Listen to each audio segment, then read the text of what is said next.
반갑습니다. 90일 공동체 성경 통독 3주차 강의에 오신 여러분 주님의 이름으로 환영하고 축복합니다. 오늘은 네 권의 책을 다룰 텐데요.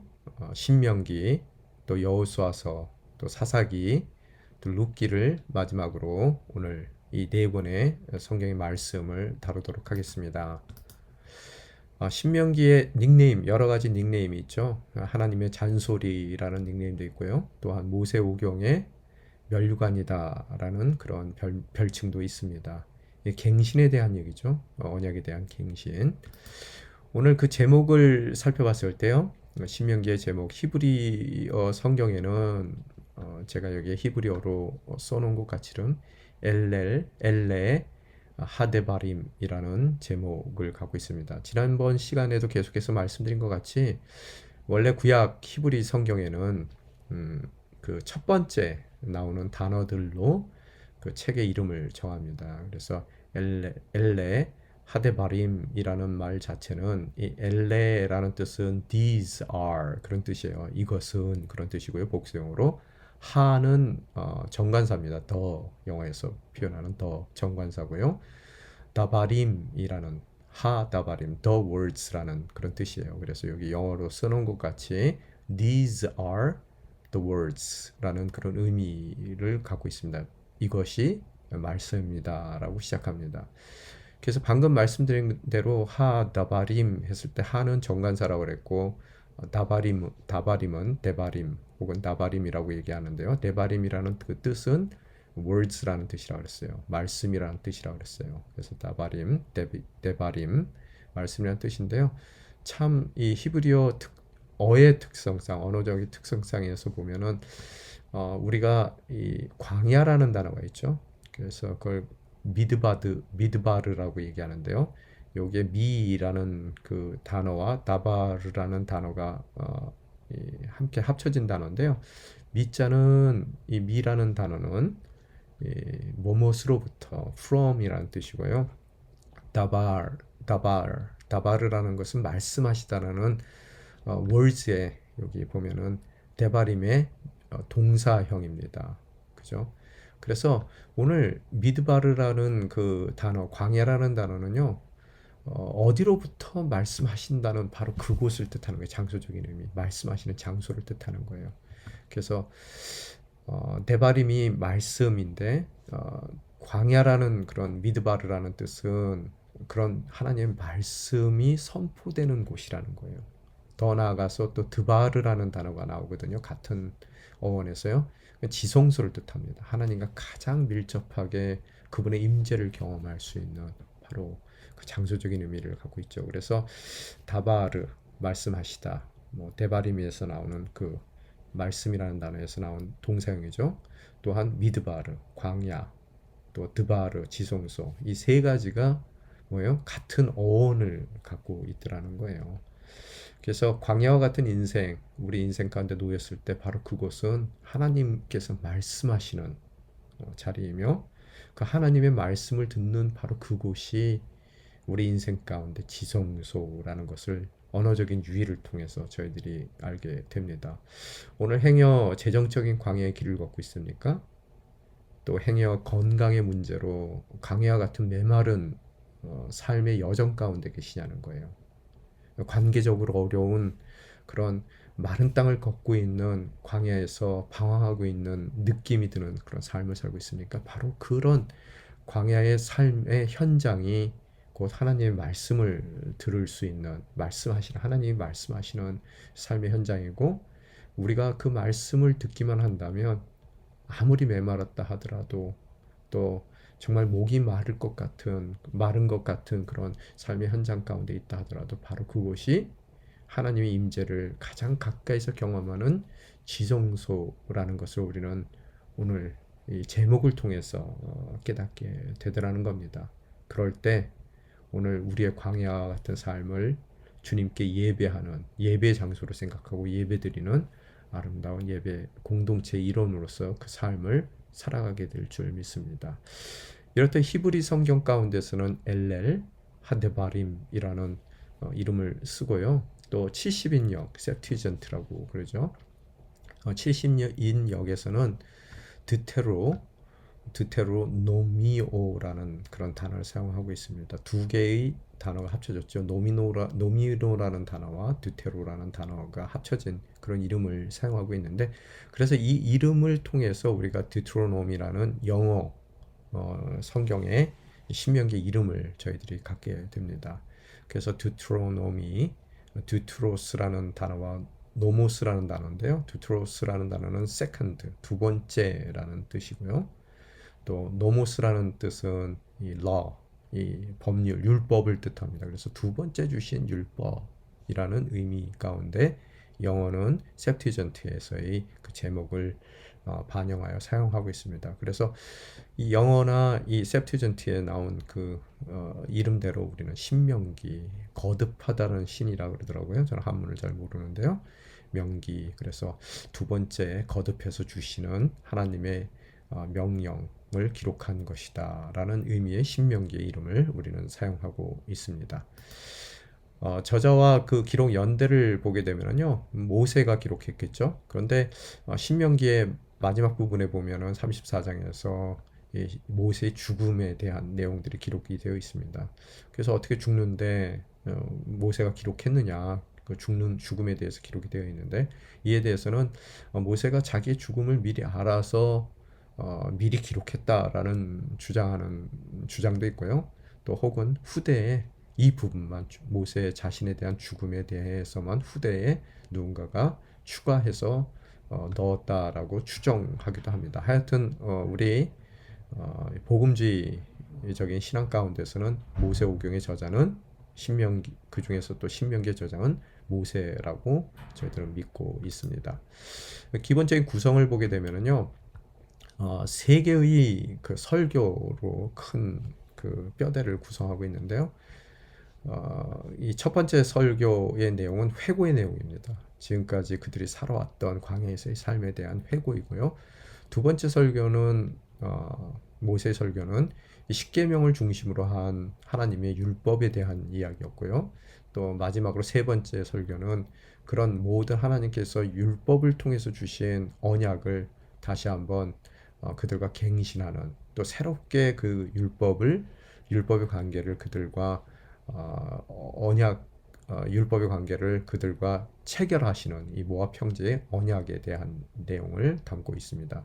마지막으로 그런 모세의 죽음, 최후의 행적에 대해서, 특별히 이제는 지도자의 교체, 모세의 지도자 모세로부터 여호수아에게 그 모든 그런 리더십이 트랜스퍼되는 이야기를 다루고 있습니다. 장소는 어디예요? 그래서 아직 그 가나안 땅에 들어가기 바로 직전이죠. 그래서 요단 동편 모압 땅에서 일어나는 그런 사건을 기록하고 있습니다. 기록의 내용과 목적을 간단하게 살펴보면요, 40년의 광야 생활을 회고한다. 아까 말씀드렸어요. 회고했습니다. 모압 땅까지 오게 된 그런 모든 40년의 광야의 삶을 회고하는 것으로서 기억하는 거예요. 그죠? remembrance, 기억하는 거예요. 근데 그 기억은 왜 하게 됩니까? 앞으로 일어날 모든 사건 가운데서 주님의 은혜를, 또 축복을 기대한단 말이에요. anticipation. 그죠? 그래서 우리도 예배를 드릴 때 늘 예배의 두 가지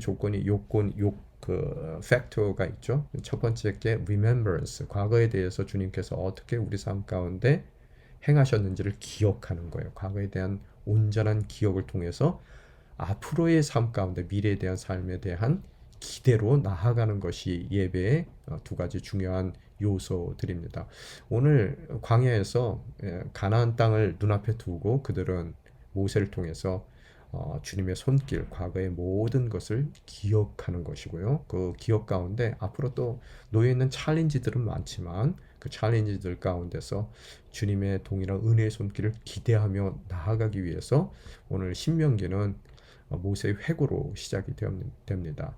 그래서 복된 이스라엘 되기 위해서는 적극적이고 긍정적으로는 어떻다고요? 파지티브하게는 마땅히 행해야 될 것이 무엇인지를 그들이 다시 한번 숙지하기를 원하는 거고요.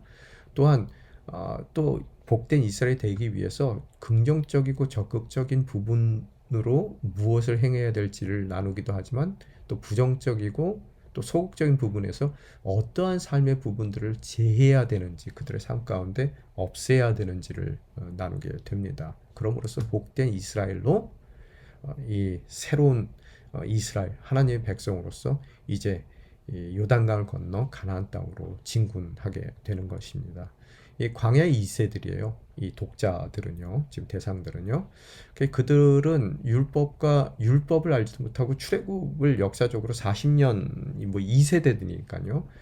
그들은 출애굽을 제대로 알지 못하는 세대들입니다. 새로운 세대들이에요.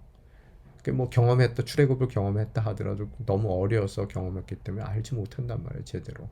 그래서 이런 새로운 세대들에게 율법을 교육시키기 위해서 오늘 세 번의 설교 말씀을 주시는 것으로서 그들이 복된 이스라엘이 되기 위한 당부를 오늘 신명기를 통해서 모세가 이스라엘 백성 광야 2세들에게 오늘 그 약속의 땅을 바라보며 선포하는 내용을 담고 있습니다. 이 9세대의 불순종, 특별히 불순종이 무엇이었는지 또 그 결과가 무엇인지를 알려줌으로써 그들은 그들 1세대들의 그 죄악의 전철을 밟지 않도록 그래서 순종하고 거룩함으로 나아가는 그런 복된 백성이 되기를 위해서 오늘 신명기가 기록이 되고요. 특징을 살펴봤을 때 그런 거룩한 백성이 되어 나아갈 때 그런 그의 권면이 신적인 권위를 나타내기 위해서 들으라 이스라엘이라는 표현을 사용합니다. 잘 알죠? 샤마 이스라엘이라는 들으라 이스라엘아. 자기가 얘기하는 것이 아니라 죄송합니다. 하나님께서 그를 통해 선포해 주신 말씀이죠. 그런 명령으로 기술을 하더라는 거예요. 내용을요. 또한 신명기의 중심 교훈을 보게 되면은 세 가지 단어, 이 명령어를 볼 수 있어요. 기억하라는 거예요. 아까 말씀드린 대로. 그죠? 부정적인 예, 긍정적인 예를 기억하라는 거예요. 하나님 말씀을 기억하라는 거예요.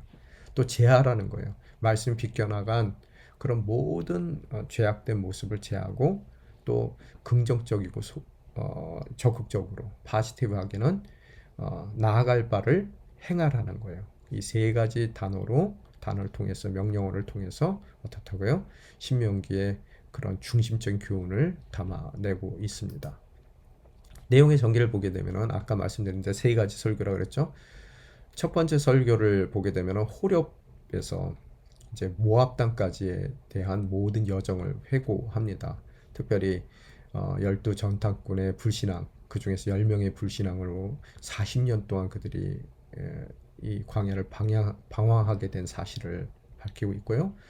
또 호렙산에서 율법을 주셨으나 그 받은 율법대로 행하지 않고 실패하게 된 그런 그들의 모습, 그 실패의 원인이 무엇인지를 밝히 깨닫게 되는 것으로서 앞으로 영원히 잘 되는 길이 무엇인지를 즉 불순종과 순종의 극명한 차이가 무엇인지를 설명하더라는 거예요.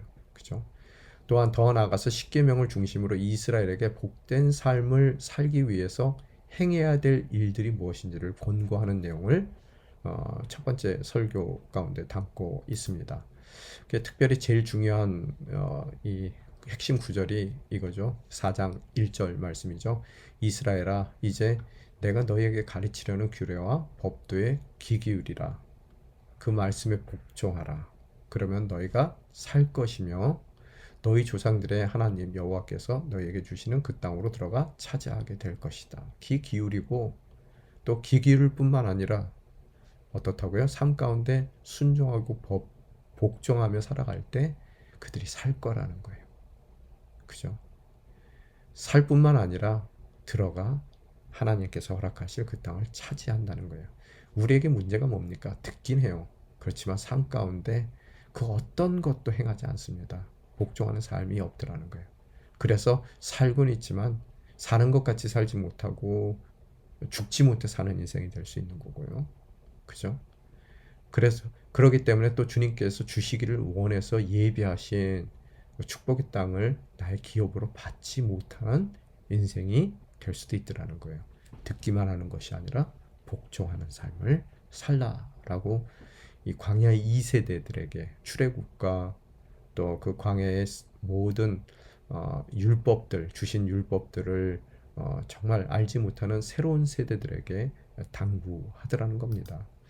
두 번째 설교는 예수님께서 요구하시는 하나님께서 순종하시는 순종의 내용을 다루고 있는데요. 특별히 십계명을 중심으로 각종 법들을 폭넓게 다루고 있습니다. 뭐 아까 얘기한 대로 사회법이라든지 의식법이라든지 기타 다른 법들을 다루고 있어요.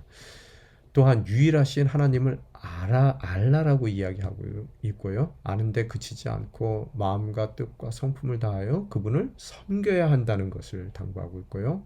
또 그들만 알고 섬기는 것이 아니라 신앙의 전통을 이후 후대들에게 가르쳐서 물려줘야 되는 것을 6장을 통해 다시 한번 말씀하고 계십니다. 또한 앞으로 가나안 땅에 들어간다 하더라도 어떻다고요? 우상의 유혹에 빠지지 않기 위해서 이방인과 혼인해서도 안 되고 교제해서도 안 된다. 거룩한 백성으로 그들과 구별된 삶을 살아야 되는 것을 당부하더라는 거예요. 이 세 번째 마지막 설교에서는 이 언약의 갱신을 통해서요. 하나님의 언약은 축복뿐만 아니라 또한 저주도 포함하고 있다라고 저희들에게 가르쳐주고 있습니다. 그래서 율법 준수에 따른 보응이 있더라는 거예요. 잘했으면 상급을 받지만 못했으면 거기에 대한 뭐예요? 벌도 받는다는 것을 이야기하고 있어요. 그래서 30장 15절에서 16절에 보면 다음과 같이 써 있습니다. 함께 같이 읽겠습니다. 보라, 내가 오늘 너희 앞에 생명과 번성, 죽음과 멸망을 두어 내가 오늘 너희에게 너희 하나님 여호와를 사랑하고 그분의 길로 걸으며 그분의 명령과 규례와 율법을 지키라고 명령하고 있다. 그러면 너희가 살고 너희 수가 많아질 것이며 너희 하나님 여호와께서 너희가 들어가 차지할 그 땅에서 너에게 복 주실 것이다. 이 축복뿐만 아니라 저주도 포함이 되어 있더라는 거예요. 마지막으로 보게 되면 이제 모세의 죽음과 여호수아의 등장을 세대 교체, 리더십의 교체 또한 설명하고 있는데요. 자신의 수명이 다한 것을 알고 여호수아를 지도자로 세우게 되고요.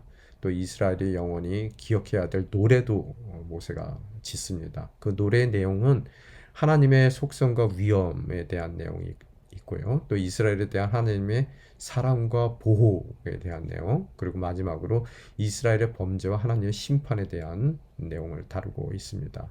그 이후에 이제 마지막은 각 지파에 대한 모세의 축복으로 마무리되는 것이 신명기의 전체적인 내용입니다.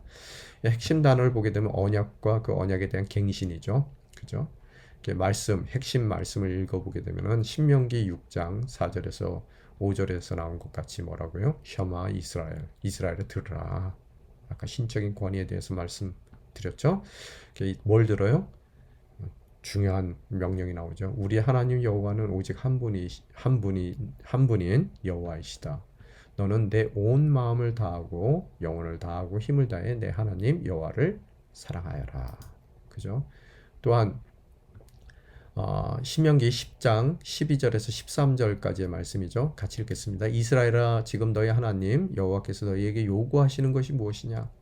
오직 너희 하나님 여호와를 경외하고 그분의 모든 길로 걸어가며 그분을 사랑하고 너희 하나님 여호와를 온 마음과 온 영혼으로 섬기며 내가 오늘 너희가 잘 되라고 주는 여호와의 명령과 규례를 지키는 것이 아니냐 당부하더라는 거예요.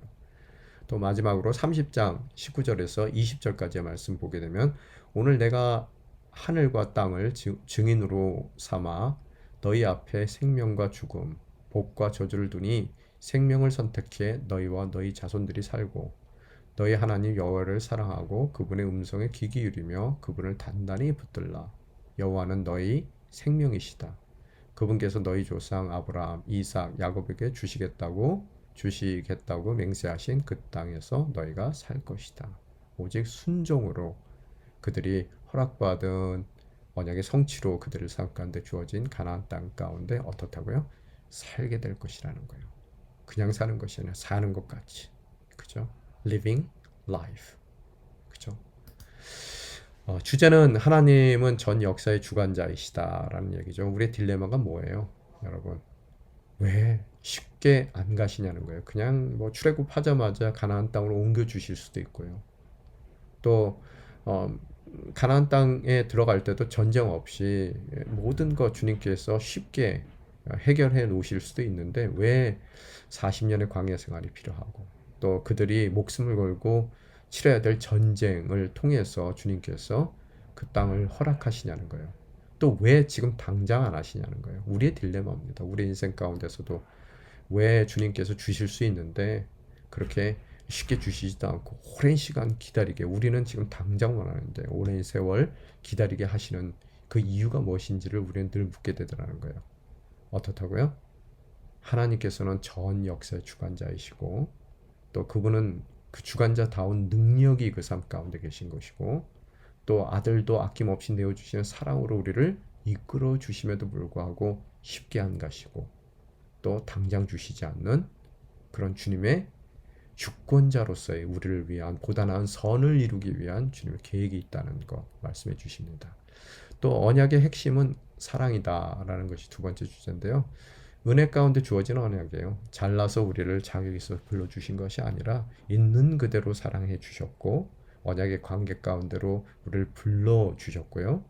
또 그 부르심에 초청한 우리의 삶이 주님 백성다운 삶을 누려나가기 위해 우리에게 율법을 허락해 주신 것으로서 우리의 삶이 주님께로 구별되기를 원하시는 그런 주님의 모습을 바라볼 수 있게 됩니다. 또 세 번째로 언약은 삶의 전 영역에서 드러나야 되는데요. 제가 지금까지 계속 말씀드린 것은 언약은 관계라 그랬어요. 그죠? 갑과 을의 관계예요. 그래서 오늘 그 관계, 결혼도 관계, 언약이죠. 그죠? 그런 언약의 관계 가운데 주님께서 원하시는 거는요, 사실 전 영역에서 드러나야 된다 이렇게 얘기하지만요, 진정한 관계를 주님께서 원하셔서 주님은 전심으로 우리를 사랑하신단 말이에요. 그런 것 같이 진정한 관계 가운데 초대받은 우리들이 전심으로 주님을 사랑하라는 거예요. 그냥 사랑하는 척하지 말고 또 사랑했다 말았다 하는 것이 아니라 우리의 삶의 모든 순간순간 어떠한 상황 가운데서든 전심으로 주님을 사랑하기를 원하시는 온전한 관계를 원하시는 주님의 그런 의도를 저희들이 읽습니다. 또 순종은 복을 불순종은 파멸과 저주를 초래한다라고 우리에게 가르쳐주고 있는데요. 제가 늘 드리는 말씀 있죠. 하나님은 사랑의 하나님이시기도 하지만 동시에 공의의 하나님이시기도 해요. 하나님의 가장 중요한 두 가지 속성이죠. 근데 우리가 사랑만을 뜻하기에 뭐 아무리 우리가 보챈다 하더라도 나쁜 짓을 한다 하더라도 주님께서 우리를 끊임없이 사랑하신다 이렇게 얘기를 하는데요. 그건 절반의 사랑이죠. 공의와 사랑 함께 가죠. 그래서 공의 없는 사랑은 제가 여러분에게 늘 말씀드리죠. 뭐라 그래요? 그건 진정한 사랑이 아니라 맹목이라고 얘기해요. 또 사랑 없는 공의는 뭡니까? 그건 폭력이죠. 하나님은 폭력적인 하나님도 아니고 맹목적인 하나님도 아니세요. 그렇기 때문에 하나님은 우리에게 율법을 허락하여 주시고 우리 삶의 기준을 허락하여 주시고 그 하나님의 말씀에 순종하며 나아갈 때 진정 복된 인생으로 삼아 주시는 거고 또 불순종할 때 어떻다고요? 그 공의에 따라 우리를 심판하실 수밖에 없다는 내용을 담고 있습니다. 그래서 하나님은 어떻다고요? 맹목적인 분도 아니고 폭력적인 분도 아닌 공의 가운데 우리를 사랑해 주시고 또 사랑 가운데 주님의 공의적인 속성을 세워나가시는 그런 멋진 하나님이라는 것을 다시 한번 신명기를 통해 저희들이 깨닫게 됩니다. 자, 다음 포럼으로 여호수아서입니다. 정복의 책, 승리의 책이죠. 그죠? 원래 히브리어 성경의 제목은 예헤슈아라는 그런 제목으로 씁니다. 여호수아의 히브리시어 이름이죠. 여호수아라는 그런 이름의 그 뜻은 여호와는 구원이시다라는 의미죠. 그래서 뭐 호세아라고 불리기도 하고 그 이름이요, 동일한 이름이요. 그 다음에 이 여호슈아, 조슈아라고 영어에서 얘기하는데 이게 신약으로 넘어와서 헬라식으로 불러오게 되면 뭐예요? 지저스죠. 예수님이라는 뜻이죠. 그죠? 오늘 저자는 여호수아일 거고요. 그런데 보게 되면은 여호수아의 죽음 이후에 갈렙이 헤브론을 정복하고 운니엘이 드비를 정복하는 내용이 15장에 나오고요. 단 지파가 레스를 정복하고 또 여호수아 자신의 죽음에 대해서도 나오거든요. 그래서 이 내용들은 아마 후대에 누군가가 첨가한 것으로 저희들이 알고 추측합니다. 그래서 여호수아가 저자다라고 생각하시면 될 것 같고요. 세 부분으로 나눴을 때요. 가나안 거점을 정복하는 내용, 그 중에서는 특히 정복을 위한 준비와 직접적인 정복에 대한 내용, 또 정복된 땅에 대한 분배와 정책에 대해서 나와요. 그래서 요단강 동편에 대한 분배가 있었고요. 또 가나안 본토에 대한 분배, 그다음 이후에 그 몫을 따로 받지 않는 레위 지파의 정책에 대해서 이야기 나누고 있고요. 또 마지막으로는 여호수아의 죽음, 그 죽음 가운데서 그가 영구적인 정착을 위해서 구별된 백성으로 어떻게 살아야 되는지 그 복의 조건에 대해서 이야기를 나누고 있습니다. 기록 목적을 보게 되면은요, 보통 우리가 구약의 사도행전이다라고 하기도 하거든요. 여호수아서를요. 왜 그럴까요? 승리의 역사죠. 그래서 예루살렘에서 시작된 그런 그 복음이 어떻게 이방인에까지 그토록 정말 거침없이 복음이 퍼지는지를 설명하고 있는 그런 사도행전과 같이 진정 하나님의 그런 은혜 가운데 거하는 백성들이 세상적으로는 불가능해 보이는 그런 승리의 삶, 그런 삶을 어떻게 가나안 땅에서 이루어 가는지를 보여주는 그런 책입니다.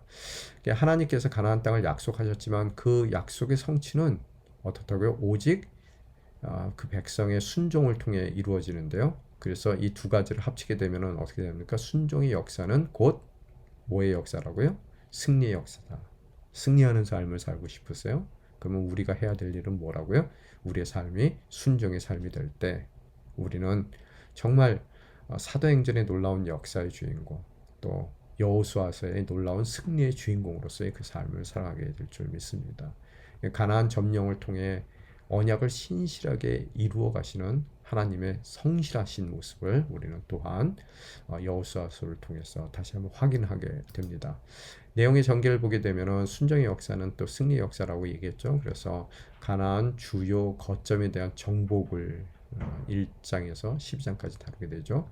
그래서 정복을 준비하고 준비된 그들이 중앙으로부터 들어가게 되죠. 중앙을 들어가서 남쪽으로 또 북쪽으로 그들이 정복 전쟁을 이어가게 되는 모습을 그리고 있습니다.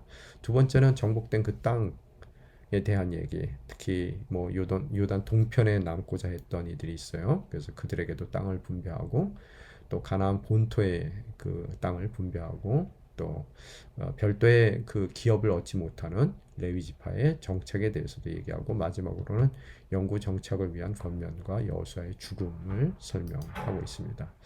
핵심 단어와 말씀을 살펴보게 되면요, 정복과 순종이에요. 순종할 때 그들은 승리한다는 이야기죠. 그래서 이스라엘은 가나안 정복에 앞서 그들 자신이 언약의 자손으로서 합당하게 준비되어야 된다는 거예요. 먼저, 그죠? 준비됐을 때 그 준비된 그 삶을 통해서 주님의 놀라운 역사들이 이루어진다는 것이죠. 그래서 이스라엘이 준비하여야 했던 것은 하나님의 언약에 대한 신뢰와 말씀에 대한 순종이다. 순종하고자 하는 결단 가운데 그들이 나아갈 때 진정 주님께서 허락하신 승리 기쁨을 맛볼 수 있는 그런 모습을 저희들이 발견하게 됩니다. 1장 8절의 모습을 보게 되면 뭐라고 그렇게 써 있어요. 이 율법책이 내 입에서 떠나지 않게 하고 그것을 밤낮으로 묵상해 그 안에 기록된 모든 것을 지켜 행하라. 그러면 어떻게 된다고? 결과적으로 내 길이 번창하고 성공하게 될 것이다. 오늘 우리에게 주시는 또한 오늘을 향한 주님의 말씀일 줄 믿습니다. 이스라엘은 하나님을 신뢰하고 믿음으로 약속의 땅을 향하여 나아갔고 이로 인해서 그들은 가나안을 차지할 수 있었습니다. 그리고 그들은 동일한 믿음으로 아직 정복되지 않는 땅에 대해서도 이미 얻은 땅과 같이 각 지파에게 분배했어요. 그죠? 앞으로 미래에 대한 확신도 그들이 가졌더라는 겁니다. 이렇게 여호수아는 여호와께서 모세에게 말씀하신 대로 온 땅을 차지했습니다. 여호수아는 할당된 땅을 이스라엘에게 그들의 지파에 따라 유산으로 주었습니다. 그 땅에 전쟁이 그쳤습니다. 여호수아는 하나님의 말씀을 따라 행하는 것만이 복된 길이라는 것을 말했고요. 그러므로 이스라엘은 약속의 땅에 거하는 동안 이 복된 길에서 떠나지 않도록 주의해야 하며 이스라엘 모두에게 신앙의 고백을 새롭게 할 것을 촉구하더라는 거예요. 그래서 24장에 보게 되면 뭐라고 써 있습니까? 그러므로 이제 너희는 여호와를 경외하고 성실하고 진실하게 그분을 섬기라. 너희 조상이 강 건너 저편과 이집트에서 경배하던 신들을 던져버리고 여호와를 섬기라. 그러나 만약 너희 마음에 여호와를 섬기는 일이 내키지 않으면 그때는 너희 스스로 누구를 섬길 것인지 너희 조상이 강 건너에서 섬겼던 신들이든 지금 너희가 살고 있는 이 땅의 아모리 사람의 신들이든 오늘 선택하라. 나와 내 집은 여호와를 섬길 것이다. 그게 멋진 결단 보이십니까? 오늘 세상이 어떻게 가든 오늘 우리는 선택해야 돼요. 그런데 승리의 삶, 정말 주님이 허락하신 복된 삶, 또 언약의 성취의 삶을 살기 위해서는 어떻다고요? 우리의 고백 또한 나와 내 집은 여호와를 섬길 것이다 라는 그런 고백이 우리 입술 가운데 나오기를 축원합니다. 주제는 전쟁의 승패는 하나님께 속해 있다. 뭐예요? 하나님께서 모든 것 혼자 다 하실 수 있지만 그 전능하신 하나님의 그 언약을 성취하는 그 방법은 뭐예요? 바로 사람을 쓰시더라는 거예요. 그죠? 그래서 오늘 왜 쉽게 가실 수도 있는데 나를 이 전장의 두려움의 자리 가운데로 불러주시냐? 그게 하나님의 방법이라는 거예요. 그런데 그 전장 가운데 세상적으로 보면은 정말로 어렵고 계산이 안 나오는 전쟁이라 하더라도 그 계산 안 나는 전쟁을 승리하는 그런 삶, 언약의 성취를 이루는 삶을 살기 위해서는 어떻게 해야 된다고요? 사람을 쓰시는 방법을 선택하신 주님께서 허락하신 말씀에 순종할 때 우리는 그 전쟁에 승리하는 삶을 살게 될 줄 믿습니다. 또 이 성전은 악을 제거하는 공이에요. 오늘 가나안 땅에 있었던 모든 죄악 가운데 있었던 돌이키기를 거부하는 이들의 그 모든 악을 제거하는 공의적인 모습도 있지만 또한 긍정적으로는 뭐라고요? 약속의 땅을 주시는 허락된 그 백성들에게 주님의 백성으로 살기로 결단하여 주님만을 바라보는 그 순종하는 삶을 사는 백성들에게는 그 땅을 주시는 빼앗은 그 땅을 주시는 은혜의 표상이라는 거예요. 그래서 구원과 심판은 항상 동전의 양면과 같다는 거예요. 헤드 앤 테일이 있는 것 같이름요. 그렇죠? 그래서 그 복음이 선포될 때 순종하는 자에게는 구원, 또 거부하는 자에게는 심판이 있듯이 오늘 모든 약속이 선포되는 자리에는 동일한 동전의 양면이 있는 것 같이 순종하는 자에게는 승리, 또 거부하는 자에게는 그 악을 제거하기 위한 주님의 공의에 근거한 그런 심판이 그 삶 가운데 임할 수밖에 없다는 것을 보여주십니다. 성도는 승리가 약속된 복음의 선한 싸움을 싸운다는 거예요. 그래서 안 될 것 같지만 주님께서 불러주신 그 자리 가운데 우리가 순종하며 나아갈 때 그 싸움은 우리 눈에는 안 돼 보이지만 뭐라고요? It is guaranteed happy ending 이라는 거예요. 그래서 우리의 삶은 뭐라고요? 해피 엔딩이에요. 개런티 돼 있습니다. 그죠? 두려울 것이 없다는 거예요. 과거를 기억했을 때 늘 전능하신 하나님께서 그런 해피 엔딩을 우리 삶 가운데 허락해 주셨고요. 또 앞으로 우리 인생 가운데 궁극적인 해피 엔딩을 허락하실 동일한 은혜를 바라보기에 어떻다고요? 우리는 어떤 상황 가운데서는 두려움 없이 그저 그분이 이끄시는 그런 모든 요구의 길을 순종하며 나아갈 때 우리의 삶은 해피엔딩의 개런티를 받은 그런 멋진 선한 싸움을 싸워가는 그런 멋진 삶이 될 줄 믿습니다. 사사기 하나님의 실패와 사람의 실패와 하나님의 구원이죠. 제가 큰 실수를 할 뻔했네요. 하나님은 실패하시는 분이 아니시죠. 인간은 늘 실패해요.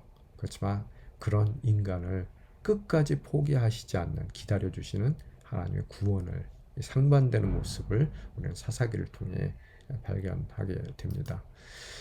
히브리어 성경에는 쇼페팀이라고 기록이 되어 있는데 심판하다라는 그런 샤파트의 동사형의 명사형이죠. 그런데 쇼페팀 하면은 이거는 심판들이라는 거죠. 심판들, 그죠? 근데 이거를 이제 저희가 영어 성경에서는 이제 judges라고 얘기하거든요. 쇼페팀 하면은 judges. 예, 심판관들이라는 거예요. 재판관들이라는 뜻이죠. 그래서 재판관하고는 조금 다른 뉘앙스를 갖고 있습니다. 그래서 어떤 우리가 보통 아는 judges하고 재판관들하고는 좀 다른 뉘앙스를 갖고 있는데 그 법적인 그런 재판관 이상이에요. 그래서 카리스마적인 군사의 지도자들을 에서 유래된 단어입니다. 그래서 백성들 가운데의 사적인 분쟁을 해결하고 누가 옳고 그름을 정하는 정의를 유지하는 그런 의미를 넘어서요. 해방시키고 구출한다는 그런 사상을 포함한 단어가 바로 쇼페팀이에요. 쇼페팀.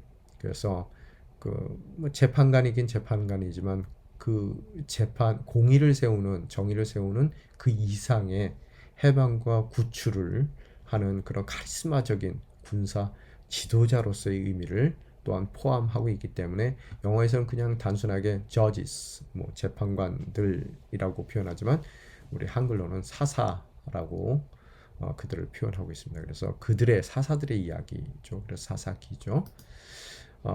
저자는 누가 썼는지 몰라요. 근데 한 사람이 저작했다라고 생각을 하고요. 연대는 뭐 이 시대입니다. 이 시대가 철기 문화가 시작하는 시기죠.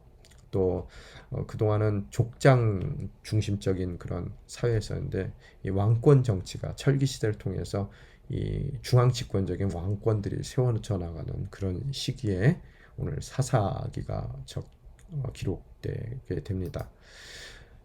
세 가지 큰 요점들이 나오는데요. 실패와 고통, 또 반복되는 타락과 하나님의 구원, 타락의 실상들이 나오고 이 사사들의 모습들이 표현이 되죠. 그죠? 장소는 이 여호수아 시대 이후에 가나안 땅, 약속의 땅 가운데서 일어나는 그런 사건들을 다루게 됩니다. 기록 목적과 배경을 살펴보게 되면요. 여호수아가 죽은 이후서부터 사무엘의 시대까지 약 3세기 동안의 역사를 언급하는데요. 그 역사의 배경을 보게 되면 더 이상 이제 모세와 여호수아 같은 강력한 지도자가 없더라는 거예요. 그죠? 또 가나안 정복에 참여했던 세대, 순종함으로써 승리를 맛보았던 그런 모든 이 가나안 정복 세대가 죽은 이유라는 거예요. 새로운 세대들로 교체된 시기예요. 그죠? 하나님의 그 뜨거운 열정, 뭐 이런 걸 전혀 체험하지 못했던 그런 세대들이죠.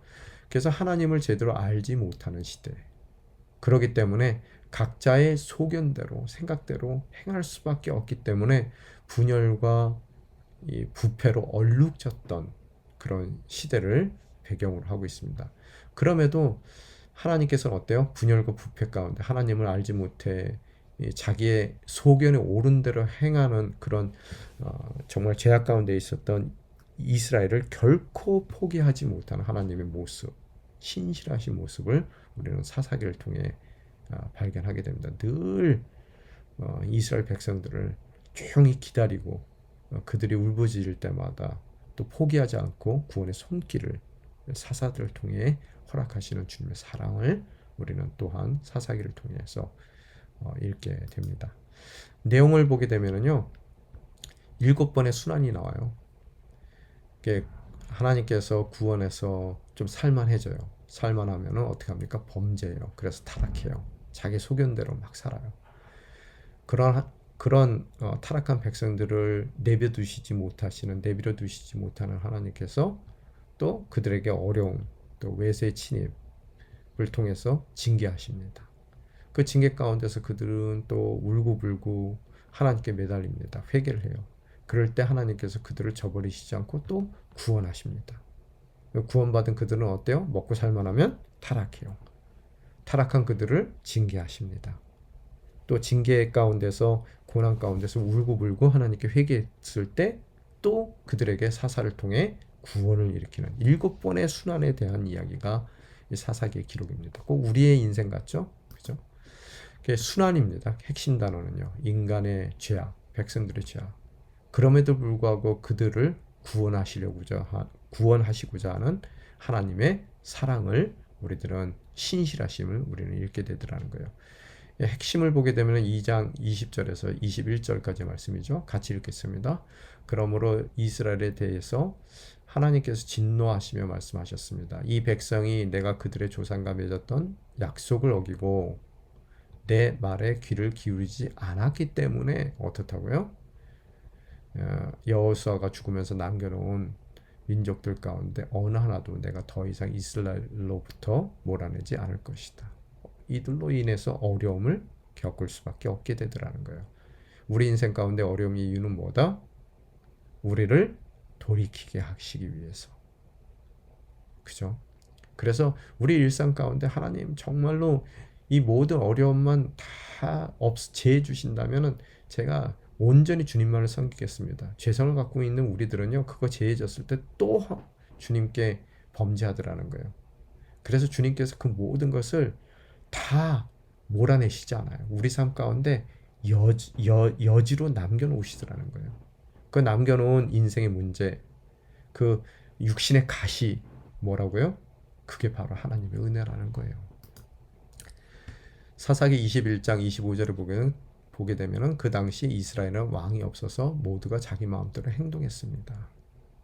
정말로 왕이 없었어요? 세상은 그 당시에 왕정 정치를 해서 중앙 집권적으로 굉장히 강대한 나라로 번성해 나갑니다. 특히 철기 문화를 받아들여서 청동기에 남아 있었던 모든 나라들이 정복당하는 그런 아픔들을 겪어요. 그럴 때 이스라엘은 정말 왕이 없었어요? 아니죠. 누가 왕이셨어요? 하나님께서 왕이셨어요. 신정 정치였습니다. 그런데 눈에 안 보이기에 어떻다고요? 자기네들은 왕이 없기 때문에 어떻다고요? 자기 마음대로 행동하는 시대를 그들이 살고 있더라는 거예요. 오늘 주제를 보게 되면요. 인간은 나약하며 타락하였지만 하나님은 늘 신실하셨다는 거예요.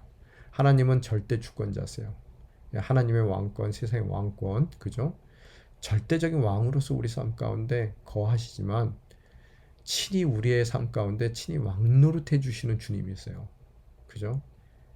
그런데 그 은혜를 은혜로 알지 못하는 인간의 무지로 인해서 그들은 하나님이 왕노릇 해주심에도 불구하고 그것에 만족하지 못하고 자기의 소견에 옳은 대로 또 인간의 왕을 세워서 철기 문화로 부강해진 그 나라들을 부러워하며 하나님의 왕권 대신 자신들이 원하는 세상의 왕을 세우고자 했던 정말 이 혼란했던 시대가 바로 이 사사기의 시대였다는 것을 우리들은 알 수 있습니다.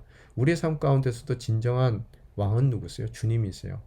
근데 그 주님이 왕노릇 해주시는데도요, 그 왕노릇 해주시는 것이 눈에 보이지도 않고 그동안 만나로 우리의 삶을 먹이시고 불기둥과 구름기둥으로 우리의 삶을 인도해 주셨음에도 불구하고 눈에 보이는 걸 우리도 원한단 말이에요. 그렇죠? 그래서 주님 그런 거 말고요. 그 만나 같은 거 말고요. 또 주님께서 왕노릇 하는 거 말고요. 우리 인생 가운데서도 정말로 뭔가 시큐리티, 우리 삶을 보장해 줄 수 있는 뭔가를 좀 주세요. 왕을 세워 주세요. 이렇게 얘기하거든요. 우리 인생 가운데서 좋은 직장 주세요. 또 많은 재정을 주세요. 그러면 내가 불안하지 않고 남들보다 정말 잘 살 수 있습니다. 여러분 좋은 직장이 우리 삶을 지켜주는 거 아니고요. 단단한 재정이 우리의 삶을 지켜주는 주는 것이 아니라 누가 지켜준다고요? 하나님께서 우리의 주인으로서 왕으로서 우리 삶을 지켜주실 줄 믿습니다. 그런 눈에 보이시지 않는 하나님 대신 눈에 보이는 뭔가 탄저블한 그런 시큐리티를 원했던 그들 삶 가운데 주님께서는 늘 그래서 자기 스스로 자기가 원하는 자기 인생의 시큐리티를 추구했던 그 인생들 가운데 남겨진 헌신된 자들을 통해서 레미넌트라 했죠. 남겨진 헌신된 자들을 통해서 하나님의 역사를 구원의 역사를 지속적으로 이루어 가시더라는 거예요. 늘 사람들은 하나님을 포기했지만 하나님은 그런 사람들을 포기하실 수 없는 신실한 하나님이라는 것을 사사기를 통해 반복적으로 7번이나 되는 반복을 통해서 우리에게 보여주시더라는 거예요. 자, 이제 룻기를 통해서요. 하나님 룻기의 어, 예, 그 전체적인 내용은 하나님의 구속의 반전 스토리입니다. 룻은 이방인 여인이죠. 자, 모든 성경이 룻으로 명명하고 있어요. 제목에 대해서는 특별히 드릴 말씀이 없습니다. 작가 미상입니다. 또 저장 연도는 11세기 말 정도라고 추측을 합니다. 요점은 헌신된 룻의 사랑과 신앙, 또 보상받는 룻의 사랑과 신앙, 뭐 요 정도 2개 정도로 나눌 수 있고요. 첫 번째 이야기의 중심되는 배경은 모압이고요. 이방 땅이죠. 그죠? 또 두 번째 단락의 배경은 베들레헴입니다. 오늘 목적과 주제를 보게 되면요. 다윗 왕권은 세상의 흐름이 아닌 하나님의 섭리임을 보여주기 위해서 룻기가 쓰여졌다라고 볼 수 있어요. 다윗의 조상이 누군지를 얘기해 주는 것이죠. 또 이스라엘의 하나님만이 아니라 모든 민족의 하나님이라는 것을 알게 하기 위해서 쓰여졌다라고 봅니다. 보통 우리가 구약에서는 선민 사상으로 인해서 하나님은 오직 이스라엘의 하나님만으로 생각하기 쉬운데요. 구약에서도 어디든 많은 경우에 하나님께서 모든 민족의 하나님이시라는 것을 늘 우리에게 알려주고 계시더라는 거예요. 표면적으로 봤을 때는 한 이민 가정에 대한 이야기예요.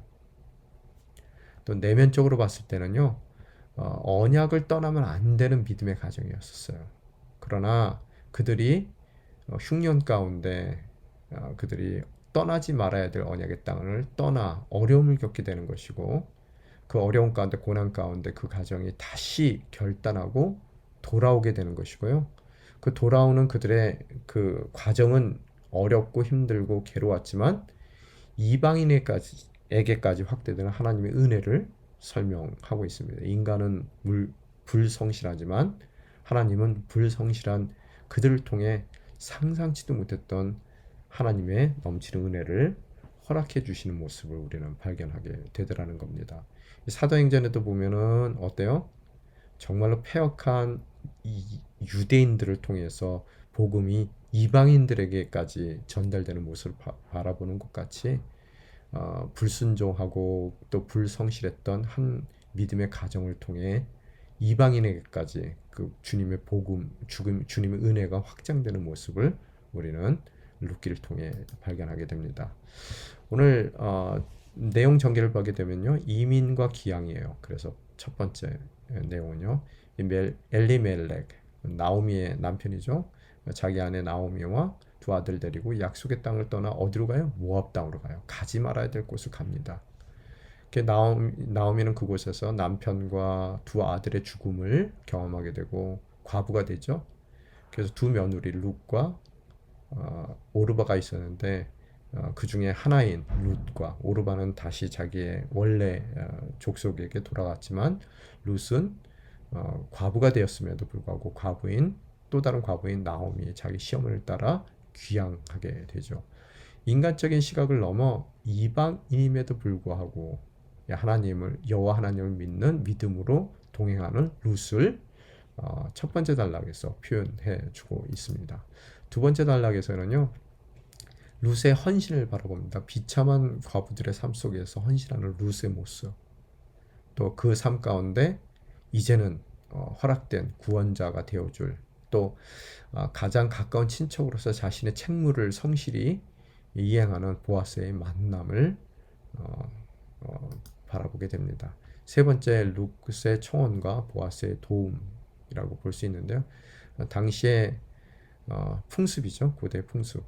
남편이 죽었을 때 또 형제가 없을 때는 가장 가까운 인척이 과부와 결혼하는 것에서 그의 생계를 책임지는 그런 풍습에 따라서 룻은 보아스라는 한 남자와 결혼하게 되죠. 근족의 의무를 다함으로써 룻과 혼인하는 보아스의 모습도 바라보게 됩니다. 모든 다른 친척들은 다 거부했지만 보아스는 자신의 근족의 의무를 다하더라는 거예요.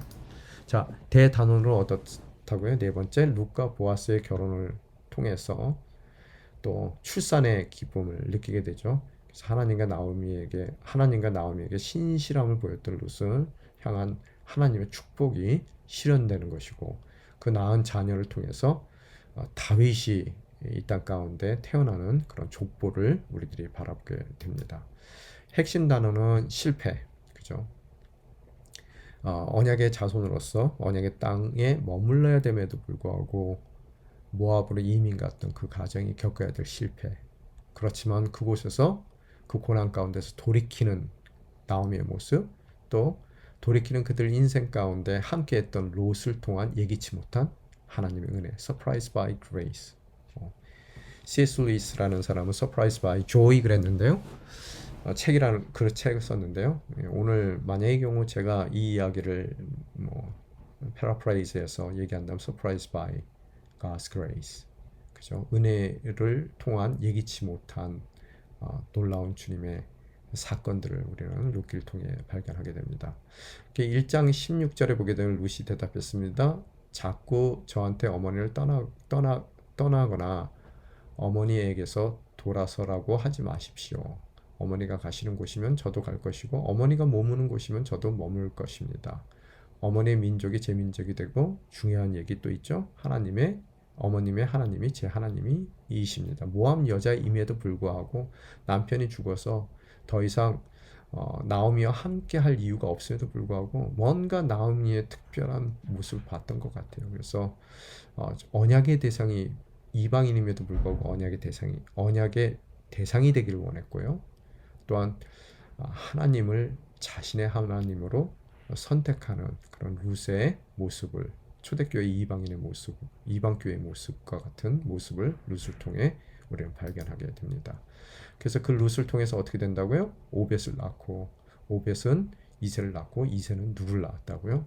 다윗을 낳고, 다윗의 후손 가운데 누가 나온다고요? 예수 그리스도를 우리는 바라보게 되더라는 겁니다. 주제는 뭐예요? 하나님께서 그의 뜻을 이루기 위해 역사를 능동적으로 주관하신다. 우리들의 순종도 사용하시지만 또 불순종도 사용하시더라는 거예요. 성경에 보면요, 늘 의인만 사용하시는 것이 아니라 하나님께서는 악인도 사용하십니다. 그죠? 신실하게 머물러야 될 곳에 머무는 사람도 사용하시지만 성실하지 못해서 머물러야 될 곳을 떠난 이들의 아픔과 상처도 주님께서 사용하시더라는 거예요. 그럼으로써 이방인 또한 메시아의 그런 그 혈통을 이어주는 멋진 사람으로서 우뚝 쓴 모습을 우리들이 발견하게 되더라는 거예요. 고통은 하나님께로 다시 돌아오게 하며, 고통을 통해서 나오미가 돌아오게 하지만, 그 돌아올 때 정말로 하나님께 결단하고 돌아올 때 기대치 않았던 놀라운 은혜를 경험하게 된다는 거예요. 그죠? 룻까지 언약의 대상으로서, 또 이방인이지만 그 하나님의 은총의 대상으로서 메시아의 혈통을 입게 되는 Surprised by Grace를 경험하게 되더라는 겁니다. 특징을 보게 되면은 구약에서 가장 오래된 소설 형식, 역사 소설 형식의 형식을 가진 책이죠. 그래서 이 스토리가 재밌죠. 고대 이스라엘의 여러 풍습을 많이 담고 있고요. 또 여성이 주인공을 한 두 권의 책 중에 하나입니다. 당시 여성이 주인공으로 사용된다는 건 굉장히 어려운 일인데요. 참 하나님 재미있으십니다. 자, 나눔을 위한 질문 드리겠습니다. 신명기에서요, 영원한 하나님의 약속과 영원하지 못한 인간의 모습을 우리는 발견하게 됩니다. 세대가 많이 지나더라는 거예요. 그죠? 언약이 성취되기 전까지. 그렇게 후세들에게 가르쳐야 된다는 거예요. 자녀들에게 가장 남겨주고 싶은 것이 무엇입니까? 우리 인생 가운데. 또 그것을 위해서 지금 현재 뭘 하고 계십니까? 혹은 지금까지 아무것도 안 했다면 오늘 이 시간부터 앞으로 무엇을 그들에게 남겨주기 위해서 행하고 싶으신지요? 그것을 함께 나누기를 원하고요. 또 여호수아서에 의해서요, 우리에게 불러주신 소명의 자리가 있습니다. 가정에서 불러준 자리, 직장에서 불러준 자리. 바로 그 자리가 하나님의 언약의 성취를 이루는 그런 우리의 가나안 땅이 될 수 있더라는 거예요. 그런데 그걸 처음부터 편안하게 주시면 되는데 어떻다고요? 우리 인생 가운데서도 여리고성이 딱 버티고 있더라는 거예요. 그러면 그 행여 내가 가장으로 불러주셨는데 그 가정에서의 자리 가운데 내가 이 팬데믹이라는 코로나 팬데믹이라는 어려운 여리고성이 버티고 있을 때 내가 언약의 성취를 잘 이루어 나갈 수 있을까라는 두려움이 있으시냐는 거예요. 또 내가 정말 직장 가운데 부름 받았지만 내 자신은 할 수 있는 것이 별로 없고 이 치열한 이 직장의 상황 가운데서 하나님의 말씀에 순종하며 살아가는 것이 가능할까라는 두려움이 있냐는 거예요. 어떻게 하면 승리하는 스토리를 쓸 수 있는 우리의 가정과 직장이 될 수 있을까요? 행여 그런 승리의 삶을 경험해 보신 적 있습니까? 혹은 오늘 우리의 두려움을 이기기 위한 우리의 결단은 무엇입니까? 함께 나눠보기를 원합니다. 또 룻기에 관해서는요. 연약함으로 언약을 떠나 우리의 모압의 땅 가운데서 모든 것을 잃고 눈물 흘린 적이 있습니까? 너무 늦은 때는 없어요. 우리는 바로 그 눈물 흘릴 때가 다시 돌이킬 때고 돌아가야 될 때라는 거예요. 그런 돌아가는 나의 인생 가운데 보다 나은 선을 이루시는 주님의 손길을 나의 그 고난 가운데 동참토록 허락하신 롯을 하나님 앞으로 이끄는 그런 주님의 놀라운 은총의 손길을 경험하신 적이 있나요? 나의 눈물을 통해 또 나의 돌이킴을 통해 주님께 나아간 이방인 롯이 내 삶 가운데 있는지 함께 나누기를 원하고요. 혹시 또한 내가 보아스의 역할을 하신 적은 있느냐는 거예요. 남들은 다 싫다는데 하나님이 그 다윗의 그 조상으로서의 롯을 세우기 위해서 귀찮고 내가 하기 싫은 일이지만 그래도 나에게 불러주신 부르심의 자리라고 생각하여 보아스의 역할을 충실히 한 적이 있는지를 함께 나누면 좋겠습니다. 자, 이상이고요. 기도하고 마무리하도록 하겠습니다. 아버지 하나님 감사합니다. 90일 통독을 통해 주님의 손길과 또 우리의 삶과 인류의 모든 역사를 통해서 이루어 가시는 주님의 계획과 섭리를 저희들 다시 한번 읽어나가기를 원합니다. 신명기에서와 같이 저희들 출애굽한 경험도 없고 또 주님께서 허락하신 율법도 저희 믿음의 조상들을 통해 전달받았기에 이제 주님께서 우리 인생 가운데 성취할 그 가나안 땅을 바라보며 또 두려움 가운데 저희들 어찌 이 요단강을 건너야 될지 막막한 상황 가운데 서 있다면 다시 한번 저희가 온전한 기억 가운데 진정 미래에 허락하신 주님의 언약의 성취를 성실히 이루실 주님을 기대하며 나아갈 수 있는 담대한 믿음의 백성들이 될 수 있게 도와주시옵소서. 또 저희들 여호수아서를 통해서 저희 또한 승리의 시대를 살길 원합니다. 그 승리는 다른 곳에 있지 않고 말씀의 순종에 있음을 깨닫습니다. 세상이 어떻든 간에 나와 내 가족은 주님의 말씀에 순종하며 나아간다라는 그런 결단을 선포한 여호수아를 통해서 승리의 역사를 또 성취의 역사를 쓰신 것 같이 오늘 우리의 결단을 통해 주님께서 멋진 우리 인생 가운데서의 성취의 역사 또 승리의 역사를 써주시기를 간구합니다. 또 롯기에 나온 것 같이 나오미와 같은 눈물의 시간들을 보내고 있습니까? 바로 그 시간이 돌이킴의 시간이고 또 돌이켜 주님께 달려나아갈 때 저희가 저희 삶의 회복뿐만 아니라 정말 저희들이 상상치도 못했던 놀라운 룻을 하나님께로 인도하고 그 룻을 통해 정말 엄청난 주님의 역사의 드라마가 시작되는 그런 모습을 우리들이 바라보며 또 그 큰 일 가운데 불순종한 우리를 은혜 가운데 쓰시기를 원하시는 주님의 초청을 저희들 깨닫습니다. 돌이킬 수 있게 도와주시고 또한 우리의 돌이킴을 통해서 surprised by your grace 정말로 주님의 엄청난 그런 은혜로 저희들 정말 주님을 찬양하며 간증하며 나아갈 수 있는 복된 믿음의 권속될 수 있게 도와주시고 또한 행여 보아스와 같이 남들이 맡기 싫어하는 그런 일 주님께서 저희에게 불러주십니까? 그 일이 귀찮고 힘든 일이고 내가 꼭 해야 될 일이 아니라고 생각하지만 바로 그 일을 통해 룻을 통한 엄청난 놀라운 주님의 역사를 이루어 가심을 깨닫습니다. 그저 순종하는 것으로서 엄청난 은혜의 주인공이 될 수 있게 도와주시옵소서. 이 모든 말씀 우리 주 예수 그리스도의 이름으로 간절히 기도드리옵나이다.